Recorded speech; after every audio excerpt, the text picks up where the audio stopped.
चलिए सर, अब हम लोग पेज नंबर 27 पे आ चुके हैं और यहाँ भी कुछ अमेंडमेंट्स हैं सर्कुलर 135 के थ्रू, और ये कॉमन है, देख लीजिए आप।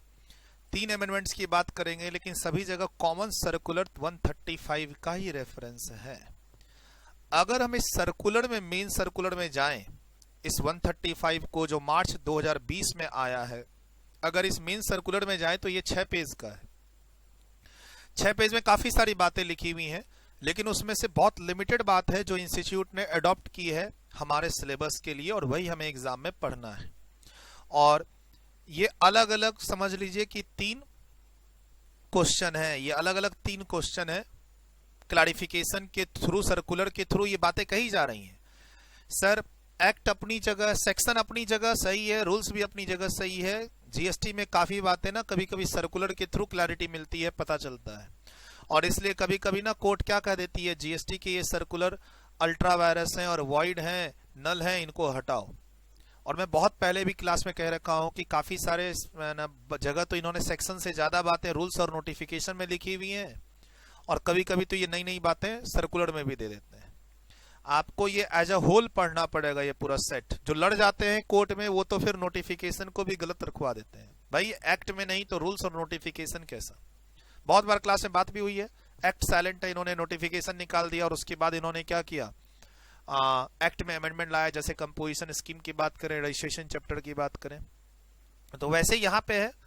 सर, पहले एक सर्कुलर इशू हो रखा था, इस सर्कुलर से पहले एक सर्कुलर इशू हो रखा था जिसने कहा कि आप अपना जो रिफंड क्लेम है, अगर आपका रिफंड मान लो फरवरी का है और एज वेल एज मार्च का क्लेम है, मार्च 2020 का, तो आप दोनों का, फरवरी मार्च से रिलेटेड रिफंड है, मार्च के महीने से रिलेटेड रिफंड है, तो बोला गया कि आप दोनों का एक साथ, 2 महीने का एक साथ ही एक एप्लीकेशन लगा सकते हो। लेकिन उस सर्कुलर ने क्या बोला था, जो इसके पहले का सर्कुलर था, कि अगर आपका मार्च का कोई क्लेम है और अप्रैल 2020 का जो 2 महीने है वो आपके 2 अलग अलग फाइनेंशियल ईयर में फॉल कर रहे हैं, तो आप इनका एप्लीकेशन अलग अलग लगाओगे, इकट्ठे नहीं लगाओगे, क्लब्ड नहीं करोगे। तो उसी पर ये आ चुका है एक नया क्लैरिफिकेशन। परमिटेड कहता है bunching of refund claims across the financial year is not permitted. मान लो तुम 6 महीने पीरियड का रिफंड लगाना चाहते हो, तुमने 6 महीने एक्सपोर्ट किया है, जनवरी से लेकर जून तक का, तुमने जनवरी 2021 से लेकर जून 2021 तक का एक्सपोर्ट किया है, 6 महीने का, 6 मंथ्स। अब तुम इसका एक सिंगल एप्लीकेशन लगाना चाहते हो, सिंगल एप्लीकेशन, कि सर मैंने 6 मंथ्स के एक्सपोर्ट किए हैं और मुझे अपने अनयूटिलाइज्ड आईटीसी का, या फिर है ना मुझे एक्सपोर्ट का आईजीएसटी पेड जो एक्सपोर्ट था मेरा, उसका मुझे रिफंड करना है। आप रिफंड का एप्लीकेशन 2 साल तक लगा सकते हो, तो 2 साल में 6 महीने की क्लबिंग करके मैं एक साथ एप्लीकेशन लगाना चाहता हूं, क्या दिक्कत है? आप मंथली लगवा लो, 2 महीने की एक साथ लगवा लो, क्वार्टर की एक लगवा लो, 2 क्वार्टर की एक साथ लगवा लो। इन्होंने क्या किया, जनवरी से जून, तो 3 महीने अलग फाइनेंशियल ईयर में फॉल कर रहे हैं, 3 महीने अलग फाइनेंशियल ईयर में फॉल कर रहे हैं। तो पहले आप इस तरीके से 6 महीने की क्लबिंग नहीं कर सकते थे, इस सर्कुलर के बाद अब आप क्लब कर सकते हैं, परमिटेड है। तो मेरे हिसाब से जो मुझे उम्मीद है कि 1-2 मार्क्स वाला लेवल वाला जो क्वेश्चन, ज्यादा लेवल नहीं उम्मीद करते हैं कि 4-5 मार्क्स, क्योंकि रिफंड चैप्टर में बहुत सारे कॉन्सेप्ट्स हैं, 1-2 मार्क्स वाले जो क्वेश्चन होते हैं वहां पर इंस्टीट्यूट इसको पूछ दे आपसे, तो पूछ दे। ध्यान में रखने वाली बात है, हर चीज तो इंस्टीट्यूट पूछेगी नहीं आपके अटेम्प्ट में। Sir, it has been clarified that while filing the refund of claim an applicant may at his option file a refund claim for a tax period. ये देखिए, हर बार वर्ड क्या होता है, टैक्स पीरियड। वो टैक्स पीरियड 1 महीने का है, 2 महीने का है, या 3 महीने का नहीं लिखा होता है। एक जगह हमने पढ़ा क्वार्टरली, सेक्शन 55 में जब हम लोग नोटिफाइड एजेंसीज के लिए पढ़ रहे थे, तो वहां पे लिखा हुआ था कि आप क्वार्टरली एप्लीकेशन देंगे, अदरवाइज तो हर जगह टैक्स पीरियड है। अब आपको जल्दी जल्दी रिफंड चाहिए तो आप महीने महीने आ जाओ, आपको कोई निश्चिंत नहीं, आप 3 महीने का एक साथ लगा दो। सर, महीने महीने रिफंड की एप्लीकेशन लगाओगे तो उसका हेडेक भी तो ज्यादा है, खर्चे भी तो हैं सर, थोड़े कंसल्टेंट से मिलना जुलना, पेपर वर्क करना। आप चाहते हो 3-3 महीने पे, आप चाहते हो 3-3 महीने, 6 महीने, और वो 2 अलग अलग सालों के, तो कर दो, कोई दिक्कत नहीं, क्लब कर दो, अब परमिटेड है। Earlier there was a restriction, ये भी रेस्ट्रिक्शन जो पहले थी ना, ये सर्कुलर के ही थ्रू थी, ये सेक्शन में नहीं लिखा था, एक्ट में, सेक्शन में, रूल्स में कहीं नहीं लिखा था, सर्कुलर के थ्रू रेस्ट्रिक्शन थी, जिस पर हाई कोर्ट में केस गया और हाई कोर्ट ने बोला कि भाई ये चीज गलत है, ऐसे नहीं होना चाहिए। ये नए सर्कुलर जो 135 नंबर में, अगर आप ऑफिस में इस कॉन्सेप्ट को यूज करना चाहते हो अपने क्लाइंट पे, तो वो आप सर्कुलर में जाओगे तो आपको हाई कोर्ट का रेफरेंस भी मिलेगा, जो एग्जाम्स के लिए जरूरी नहीं है। बट पहले वाला सर्कुलर पर हाई कोर्ट ने कहा कि ये गलत है, ऐसा नहीं होना चाहिए, तो डिपार्टमेंट ने उनकी बात मान ली और एक नया सर्कुलर में दे दिया। बोला कि चलो for example GSTR1, a registered person opting to file form GSTR1 on quarterly basis can apply for refund on a quarterly basis or clubbing successive quarters, and these quarters may spread across the different financial year। एक example दे रहा हूं कि अगर आप quarterly GSTR1 file करने वाली category में fall करते हो तो आप ये क्वार्टर और ये क्वार्टर मिला के रिफंड एप्लीकेशन कर सकते हो, ये 3 क्वार्टर मिला के रिफंड एप्लीकेशन कर सकते हो। आप मंथली वाले हो तो बगल में मैंने एग्जांपल दे दिया 6 महीने वाली बात। सर ये ऑलरेडी मैंने बात आपको बता दी है जब मैं आपको सेक्शन 54 सब सेक्शन 3 करवा रहा था क्लास में, inverted rate structure. Inverted rate structure क्या हुआ, जब आपने इनपुट जब खरीदा तो उसका रेट 18% था, ठीक। अब इसी को जब आप सेल कर रहे हो तो इसका रेट 12% हो गया सेम प्रोडक्ट का। वाई? गवर्नमेंट ने नोटिफिकेशन इशू करके रेट रिड्यूस कर दिया, नोटिफिकेशन इशू करके रेट रिड्यूस कर दिया। तो भाई इन्वर्टेड रेट स्ट्रक्चर में क्या था कि आपका इनपुट का रेट, अगर आपके आउटवर्ड सप्लाई, क्या था आउटवर्ड सप्लाई, ये नहीं कह रहा था कि फॉर्म चेंज होना चाहिए। बहुत सिंपल है, बोल रहा है अगर आपने इनपुट हायर रेट का खरीदा हुआ है, राइट, आपने इनपुट हायर रेट, सर ध्यान रखिएगा बता चुका हूं कैपिटल गुड्स पे ये नहीं है, इनपुट सर्विसेज पे नहीं है। इनपुट अगर आपका हायर रेट का है और अगर आप उसको प्रोसेस, अगर आप आउटवर्ड सप्लाई कम रेट का दे रहे हो तो यू कैन क्लेम ITC का refund in the section 54 sub section 3 under a concept inverted rate structure. तो इसमें एक बंदा हो गया कि बोला कि सर अब मेरा इनपुट ही आगे सेल हो रहा है, मैं कोई फॉर्म वॉर्म चेंज नहीं कर रहा और देखो रेट क्या हो रहा है, रिड्यूस हो रहा है, तो मुझे इन्वर्टेड रेट स्ट्रक्चर का बेनिफिट मिलना चाहिए। और बंदे ने बेनिफिट ले लिया, डिस्प्यूट हुआ, कोर्ट में केस गया, तो गवर्नमेंट ने इसको क्लैरिफाई कर दिया। हालांकि ये सर्कुलर अपने आप में डिस्प्यूट में जा चुका है इस इशू को लेके कि जो ये बात कह रहा है ये ना तो एक्ट कह रहा है ना रूल्स, तो सर्कुलर फिर कौन होता है मना करने वाला। अगर मैं प्रैक्टिकल लाइफ में जाऊं, सपोज करो आप बहुत अच्छे टैक्स कंसल्टेंट फॉर्म में काम कर रहे हो, GST की जो कंसल्टेंसी टॉप क्लास की दे रहा है, जो किसी बात पे भी गवर्नमेंट से लड़ जाने को तैयार है, चाहे वो बिग 4 हो या बहुत अच्छे अच्छे टैक्स कंसल्टेंट जो दिल्ली NCR या इंडिया में अवेलेबल है अलग अलग जोन में, जो लड़ जाते हैं कि नहीं हम ही सही है और इसके लिए हम कोर्ट में जाएंगे, अपील में जाएंगे, उन लोगों के लेवल की बात करें तो इस सर्कुलर इस इशू पे डिस्प्यूट में जा चुका है कि सर्कुलर इशू करके ये कौन होते हैं मना करने वाले। अगर मना करना ही है तो आप सेक्शन को अमेंड करके मना करो। हालांकि फिलहाल हम डिस्प्यूट में तो जा नहीं रहे, किसी क्लाइंट पर तो काम कर नहीं रहे, हमें एग्जाम में काम करना है। एग्जाम में क्या ध्यान रखना है, अगर आपका इनपुट, जिस इनपुट का परचेज रेट 18% पे था वही इनपुट का अगर सेल रेट सप्लाई रेट 12% हो गया है, ट्रेडिंग कर रहे हैं आप, एक तरह से फॉर्म चेंज नहीं हो रहा है, ट्रेडिंग कर रहे हैं आप सर, तो फिर आपको इन्वर्टेड रेट स्ट्रक्चर का बेनिफिट नहीं मिलेगा, ठीक। The issue which arose for consideration is whether an applicant can seek refund of unutilized ITC on account of inverted duty structure or rate structure in section 54 subsection 3 के proviso का point number 2। Directly हालांकि इसे point number 2 कहा जाता है, but ये proviso का point number 2 है, फर्स्ट प्रोवाइजो का। बट ठीक है, इसके अंदर 2 पॉइंट है, एक पॉइंट जीरो रेटेड सप्लाई के लिए है, दूसरा पॉइंट ये रेट कम वाले को। In case where the inversion is due to the change in the GST rate on the same goods, on the same goods, यानी आप ट्रेडिंग कर रहे हैं एक तरह से, जिस गुड्स को खरीदा उसी को बेच रहे हैं। For example, an applicant trading in the goods purchased goods X attracting 18%, subsequently जब उसे बेच रहा था तो रेट रिड्यूस हो गया। तो सर इनवर्ड का रेट 18%, आउटवर्ड का रेट 12%, तो रेट रिड्यूस हो गया, इन्वर्टेड रेट स्ट्रक्चर का बेनिफिट दो। कहीं नहीं कहता है सेक्शन 53 की तो मैन्युफैक्चरिंग करके फॉर्म चेंज होना चाहिए, तो भाई ये सर्कुलर मना कर रहा है। सेक्शन नहीं कह रहा तो क्या हुआ? It is clarified. Sir exam में ऐसे ही करना है, बेनिफिट नहीं देना है। हमारे पास एक क्वेश्चन है 34A.1 पेज पे, हमने नहीं लिया उसको। ठीक है सर, प्रैक्टिकल क्वेश्चन कैसे करेंगे, फॉर्मूला में अमाउंट कैसे सेट करेंगे, उस पर हम लोग आगे आएंगे। मैंने कहा है कि मैं सारे केसेस बताऊंगा आपको, भागूंगा नहीं, सारे केसेस बताऊंगा, आपको रुकना है बस थोड़ा सा 1-2 क्लास और। It is clarified that in such a cases input and output being the same.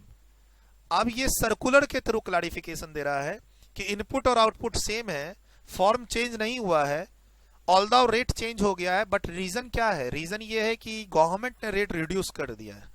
हम इस केस में आईटीसी का रिफंड नहीं देंगे।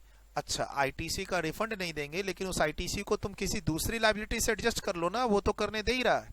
आप इनपुट खरीदते रहो, आईटीसी लेते रहो, और उसको तुम दूसरे, तीसरे, चौथे, पांचवें आउटपुट की लायबिलिटी से एडजस्ट करते रहो। हमने पहले ही पढ़ा हुआ है, ऐसे थोड़ी ना है कि गुड्स ए खरीदा तो वो गुड्स ए की लायबिलिटी से ही एडजस्ट होना चाहिए। सर आप डिफरेंट इनपुट खरीद रहे हो, डिफरेंट आउटपुट आपके यहां से निकल रहा है, आप किसी का भी आईटीसी, किसी की भी लायबिलिटी से एडजस्ट करो ना, 1-to-1 मैचिंग तो चाहिए ही नहीं। ये तो पहले वैट में भी नहीं चाहिए होता है। लेकिन ये सवाल क्या है, आप ना सेट ऑफ नहीं करना चाह रहे, आप रिफंड लेना चाह रहे हो। नहीं देंगे अगर सेम गुड्स है।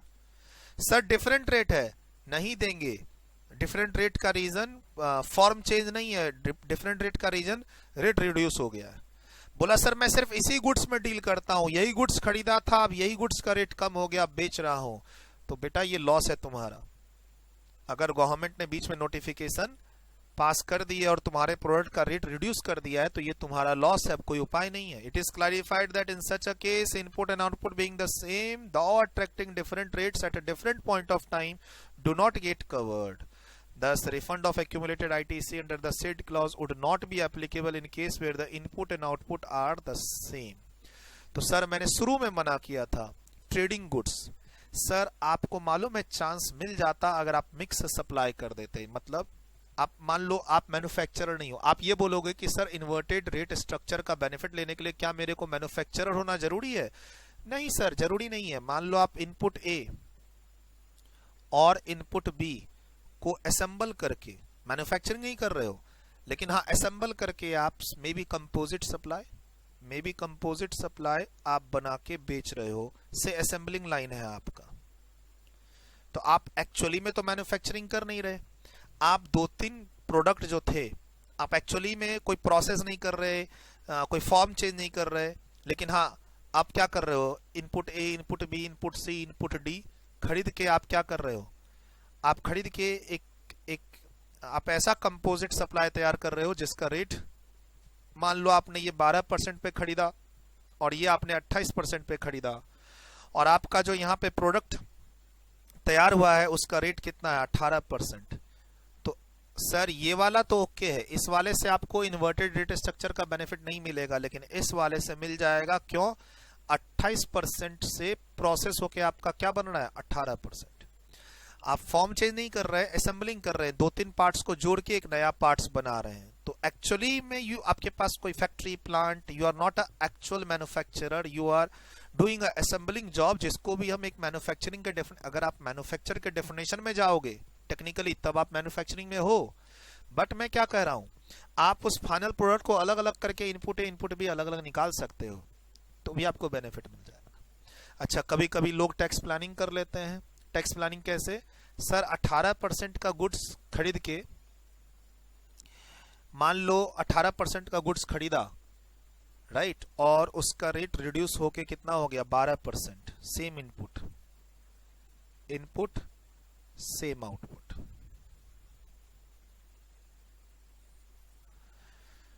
तो कभी कभार लोग बोलते हैं प्लानिंग ऐसी कर लो कि तुम है ना कुछ मान लो मैन्युफैक्चरिंग ही कर रहे हो, ऐसे समझो। उसको आगे मैं फॉर्मूले में बताऊंगा, यहाँ रेलेवेंट है भी नहीं, इसको प्लेन रखते हैं, डोंट वरी। जो चीज मैं बताना चाह रहा था मैं उसको 89 जब रूल 89 सब रूल 5 के फॉर्मूला को डील करूंगा तब मैं बताऊंगा, अभी रेलेवेंट भी नहीं है। अभी तो सिंपल ये ध्यान रखना अपने एग्जाम्स के लिए। अच्छा, इसका वेटेज ज्यादा हो सकता है, 3-4 मार्क्स का हो सकता है। सिंपल ये ध्यान रखना, सर्कुलर 135 क्या कहता है? कहता है कि आप ट्रेडिंग कर रहे हो गुड्स का, और सेम गुड्स जो आपने खरीदा था वो आप बेच रहे हो, बेचते समय उसका रेट रिड्यूस हो गया है, तो क्या आपको इन्वर्टेड रेट स्ट्रक्चर का बेनिफिट मिलेगा? द आंसर इज नहीं मिलेगा। अनयूटिलाइज्ड आईटीसी का रिफंड नहीं मिलेगा। आप उस आईटीसी को अपने किसी और लाइबिलिटी से एडजस्ट कर लो, रिफंड नहीं मिलेगा। ठीक। और सर ये बात ऑलरेडी आप पढ़े हुए हो कि अगर आप आईटीसी का रिफंड लेना चाहते हो, अनयूटिलाइज्ड आईटीसी का रिफंड लेना चाहते हो, जो जनरली इन्वर्टेड रेट स्ट्रक्चर के केस में मिलेगा या जीरो रेटेड सप्लाई के केस में मिलेगा, तो हम प्रोविजनल आईटीसी का रिफंड नहीं देंगे। प्रोविजनल आईटीसी की चर्चा चली थी कब? जब मैं आपको रूल 91 पढ़ा रहा था जीरो रेटेड सप्लाई के केस में। वहां भी आपको यही बोला गया था कि प्रोविजनल जो रिफंड मिलता है, यहां पर मैं आपको क्या पढ़ा रहा था? Provisional refund. जब मैं आपको प्रोविजनल रिफंड पढ़ा रहा था तो वहां भी लिखा हुआ था कि आपने जितने रुपए का रिफंड क्लेम किया उसका 90% प्रोविजनल रिफंड मिल जाएगा, लेकिन उस क्लेम ऑफ रिफंड में से प्रोविजनल आईटीसी हटा देना। तब मैंने वहां एक्सप्लेन किया था प्रोविजनल आईटीसी का मतलब क्या होता है। वो अमाउंट ऑफ आईटीसी जो जीएसटीआर 2A में रिफ्लेक्ट नहीं हो रहा है। और मैंने कहा था कि अगर आपको आईटीसी चैप्टर याद हो आपको, तो आपको वहां पर 10% एक्स्ट्रा क्रेडिट लेने के लिए बोलता है जिस अमाउंट को, जिस इनवॉइस को रिफ्लेक्ट जो इनवॉइस रिफ्लेक्ट नहीं होती है जीएसटीआर 2A में, है ना। आपको मैंने बता रखा है जीएसटीआर 1 फाइल होता है सप्लायर की तरफ से, तो हमें उसका रिफ्लेक्शन मिलता है जीएसटीआर 2A में, जिसके बेसिस पर हम क्या लेते हैं? आईटीसी। ये कौन सी आईटीसी है? Confirmed ITC. उसके बाद इसी का 10% और एक्स्ट्रा ले सकते हैं प्रोविजनल बोल के, although those invoices are not appearing in GSTR 2A, but आपको आईटीसी मिल जाती है। आप आईटीसी ले लो, सेट ऑफ कर लो, लेकिन रिफंड की जब बात आएगी तो फिर से ये सर्कुलर क्लैरिफाई करता है कि जब हम रिफंड आपको देंगे इन अ वेक ऑफ इंसर्शन ऑफ सब रूल 4 ऑफ रूल 36, यही आप पढ़ते हो कहां? आईटीसी चैप्टर में मेरे से। आईटीसी की क्लास में पढ़े हुए हो 10%, जो पहले होता था 20%, 20% में अमेंड होके 10% हो गया। अब चूंकि वहां पर आपको प्रोविजनल आईटीसी मिल जाता है 10% तक का एक्स्ट्रा, वो इनवॉइसेज जो आपके पास सप्लायर से आ रखी है फिजिकली, लेकिन वो इनवॉइसेज दिख नहीं रही है किसके अंदर? जीएसटीआर 2A के अंदर। तो लेकिन आपको गवर्नमेंट बोलती है 10% एक्स्ट्रा तक आप उसका भी आईटीसी ले सकते हो। आईटीसी ले लो, सेट ऑफ कर लो, रिफंड की बारी आएगी तो नहीं देंगे। कहता है, it has been decided that the refund of accumulated ITC shall be restricted to the ITC as per those invoices the details of which are uploaded by the supplier in the form GSTR1 are and reflected in the GSTR 2A। तो sir ये accumulated ITC की बात तो 3 में करते हैं, और 3 में 2 केस हैं, zero rated and inverted rate structure. Sir दोनों के फॉर्मूले में आईटीसी की बात होती है। आईटीसी में कंफर्म्ड आईटीसी लेंगे, प्रोविजनल आईटीसी नहीं लेंगे। बस जब हम दोनों के फॉर्मूले पढ़ेंगे आगे जाके 89 सब रूल 4, 89 सब रूल 5 का फॉर्मूले में आईटीसी की फिगर लेनी पड़ती है, बट बस क्या ध्यान रखना है, उस आईटीसी की फिगर में आपको प्रोविजनल आईटीसी माइनस कर देना। क्वेश्चन में लिखा रहेगा कि आपके पास 1 लाख का आईटीसी है, उसमें 20,000 का आईटीसी प्रोविजनल आईटीसी है, बस 20,000 माइनस करके फॉर्मूले में लेके चले जाना, क्या दिक्कत है। थोड़ा सा आईटीसी चैप्टर में जाके ये रूल देखना पड़ेगा, आपको याद आ गया होगा। और पहले भी मैं रूल 91 आपको जब पढ़ा रहा था तो ये पूरा अच्छे से चार्ट के थ्रू बता रखा है, तो दोबारा मैं इसमें टाइम वेस्ट नहीं करूंगा। जो बच्चे इस लेक्चर को YouTube पे देख रहे हैं, YouTube पे रूल 91 भी अपलोडेड है, सेक्शन 54 सबसेक्शन 6 प्रोविजनल रिफंड बोल के YouTube पे टाइटल मेरे में जाइएगा आप चैनल पे, तो आपको मिल जाएगा provisional refund amendment in rule 91। उसके बाद आप इसको देख लीजिएगा, क्लास में तो इसके बाद ही हुआ है ये। अब देख लीजिए इसमें मैंने क्या कुछ लिखाया है। कुछ लिखना चाहते हो साइड में जो जो चीज मैंने लिखाई है तो एक बार देख लो।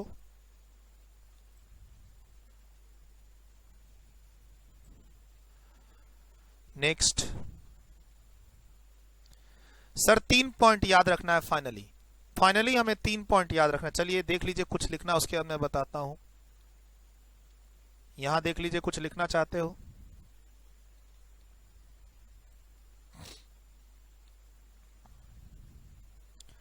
चलिए सर फाइनली इस पेज पे 3 पॉइंट याद रखना है। सर मैं मार्च एंड अप्रैल दोनों महीने का मिला के रिफंड एप्लीकेशन देना चाहता हूं, अलग अलग फाइनेंशियल ईयर के दो पीरियड को मिला के एक सिंगल रिफंड एप्लीकेशन देना चाहता हूं, दे सकता हूं? हाँ, it is permitted as per circular 135। ठीक। एक दूसरा, सर मैंने सेम इनपुट को परचेज करके सेम इनपुट को रीसेल किया, यानी मैं ट्रेडिंग कर रहा हूं और उसका रेट कम है, क्या मुझे इन्वर्टेड रेट स्ट्रक्चर का बेनिफिट मिलेगा? नहीं मिलेगा। सर रेट कम कैसे हुआ है? सर सेम जब इनपुट आउटपुट है तो ट्रेडिंग कर रहे हैं तो वो गवर्नमेंट ना टाइम टू टाइम सेक्शन 11 में नोटिफिकेशन इशू करके रेट से छेड़छाड़ करते रहती है, तो ये बात तो नहीं, आपके लिए नहीं है। रेट सॉरी सेक्शन 11 में नहीं, अदरवाइज सेक्शन 11 में तो वो एग्जम्पशन देती है।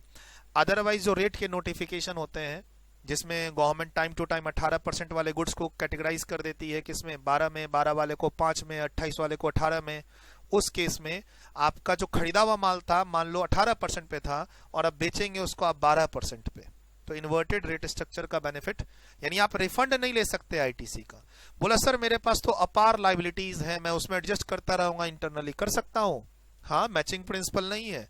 आप 5-6 आइटम खरीदो, 5-6 आइटम बेचो, किसी भी आइटम के आईटीसी को किसी भी आइटम की लाइबिलिटी से एडजस्ट करो ना।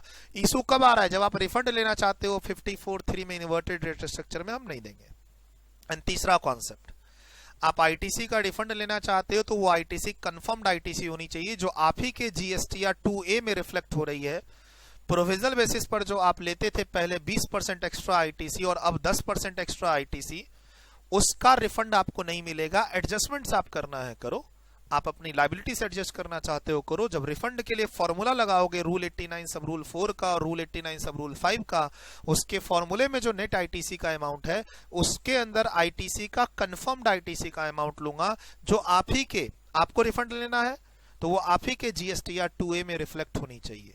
क्वेश्चन में होगा 1 लाख रुपए का आईटीसी का मैं रिफंड लेने जा रहा हूं, 10,000 रिफ्लेक्ट नहीं हो रहा है, फटाफट माइनस कर देना, ये सर्कुलर कोट कर देना, ये सर्कुलर नंबर याद कर लेना। मिलते हैं अगले सेशन में, बाय बाय, टेक केयर। आज की क्लास यहीं तक।